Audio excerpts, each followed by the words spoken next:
So hey, what up? I just saw Jon Stewart's new movie, Irresistible, and I quite liked it. It was good. So Jon Stewart, famous comedian from The Daily Show. He's very good at political comedy and commentary about it. Very similar to the strain of your Stephen Colbert's or your John Oliver's, but he was one of the pioneers in that genre, and was very good at it. I do really respect him. Back in the day, he was like considered like one of the most like listened to people on politics at the time, because people didn't like trust like the traditional media to talk about things like the Iraq War and things like that to like seriously, and he would. And so even though he was a comedian and he ain't like mainly looked at things through a comedy lens, he was still widely liked and listened to. And so he's a very interesting figure, and I'm glad he's been making movies now. This is the second movie. I haven't seen his first movie. He made in 2014, I believe, called Rosewater. And that's more about him. It was about like a journalist he talked to. I'm probably gonna watch it in a couple of days. Because I quite like this movie, Irresistible. So it follows Stephen Carell's character as he is like a political campaign manager, and he is trying to fund, or trying to get a Democrat elected in a swing state in a Republican district. And the concept is more or less going like, look at these corrupting influences on politics, and you can take these nice guys and you can corrupt them with money and special interests and all these things, and then the whole campaign gets out of whack and all this stuff. And it's very interesting. It's not the most original idea. I've seen it in movies like The Campaign, Game Changing, Recount. What was that movie? Idols of March, directed by George Clooney. But like all of these movies are interesting except The Campaign. That kind of sucked. I wasn't a big fan. That was a Jay Roach film. I think he's Jay Roach makes some interesting films. He made The Game Changer and Recount, and like a couple other movies like Bombshell and Trumbo that I quite like. I think he also made the Austin Powers movies, which is, like, a lot of people like them. I'm not the biggest fan, but that's beside the point. So, but also, like, the story was interesting, even though it wasn't that unique. But ultimately, the directing was pretty bland. Like, I'm glad Jon Stewart is getting some ideas out there. He's doing something that he enjoys. But, like, he's not a director. Maybe if he was a writer with, like, another, like, director with him, or maybe, like, a co-director who was more the artistic side of how to direct, because it was very bland. Your shot, reverse shot, nothing really interesting I saw, which it is disappointing. I did quite like the cast. Steve Carell does some great performances in his more dramatic roles. Like, this is a bit of a blend between dramatic and comedy, which is what Stephen Carell is famous for comedy wise, right? And I think he's done quite well in his more dramatic roles, such as in The Big Short or in Vice, Adam McKay movies.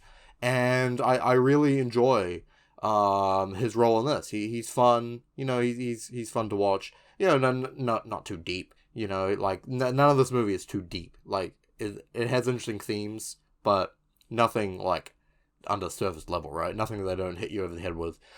Chris Cooper was awesome in this. I fucking love Chris Cooper, right? He was in, what's that movie, Adaptation, by Charlie Kaufman. Amazing. Like, who doesn't love Chris Cooper? He's great. He was in the Muppets movie. Gotta love Chris Cooper in the Muppets movie, playing the villain. Good fun.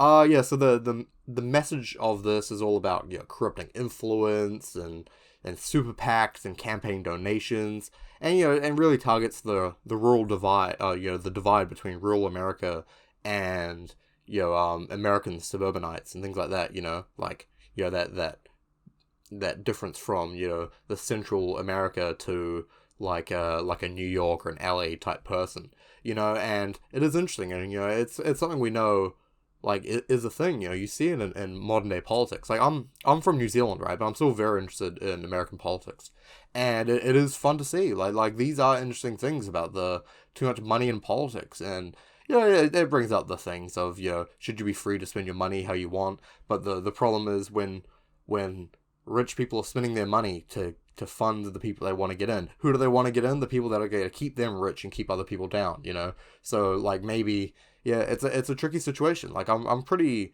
left-wing libertarian, And, like, I think that people should be able to spend their money on how they want to do. But, yeah, then, like, it's a really tricky and moral situation that I think it's hard to grasp, and that's why there's no clear answer to it. And that's why you see such a corrupting influence, because there's no clear-cut way to rule it. It sucks. Yeah, I think, obviously I don't think a Jon Stewart movie is gonna fucking fix it all, right? But it's good to get these ideas in people's heads, right? And to get people thinking about it. And it's similar to, like, his actual show, the Daily Show, and, you know, someone like John Oliver or something, you know, talking about important issues. Not saying that they're not biased in some of their arguments, or, like, they should be 100% trusted as, like, a journalist. But by listening to these comedians talk about important things, you know, it's entertaining, and you can learn a lot. And then in your later in your life, you can come back to these ideas and think about it yourself. And I think it is a very important service that I think is provided. Yeah, so yeah, but, you know, as I said, like, nothing is like too in depth in this movie. Everything is very shallow. Everything is what's the term I'm trying to think of? Like, it's in your face. Like, there's a couple of bits where they, like, basically turn to the camera and go, isn't this a tricky situation? You know, like, they're like, this stuff happens in real life. It's like in Black Klansman, which I really liked, you know, Spike Lee film. But, like, they have you know, it's set in, like, the 50s or whenever, and they're talking about, David Duke. They're talking about David Duke.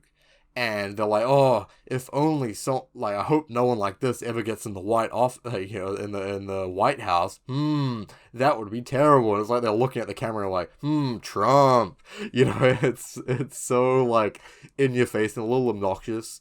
Like, it would be better if you could get these clever ideas, but put it in more of a deeper setting. But, like, I do enjoy seeing a movie about a campaign opposed to, like, politicians. That makes sense. Like, obviously there's politicians in this, but they do more target towards the campaign manager and things like that, similar to the movie The Game Changer and Idols of March, which I've already talked about. Those are great movies, by the way. I think Idols of March is probably George Clooney's best movie he directed. He's not a great director, you know, better than Jon Stewart, I guess. But yeah, so I did really enjoy it. I gave it, like, really enjoy it. I enjoyed myself. You know, it's not high art, but it does have some important things in it. So I gave it 3 stars, which, you know, it's above average. I think it's a good movie. I don't know if I'd watch it again. I'd recommend it if you're interested in politics and this type of thing. You know, it's a lot more lighthearted. You know, there's a good twist at the end. I won't spoil it because I know, like, not a lot of people have probably seen this movie. But like if you're seeing this, like, go out and watch it. Like support Jon Stewart. He's great. Jon Stewart, he deserves your money, you know, don't go watch the new Michael Bay movie or whatever, go watch Jon Stewart, right? Even though it's not the highest art, but it's still enjoyable. So let me know what you thought if you've seen this movie, and cheers.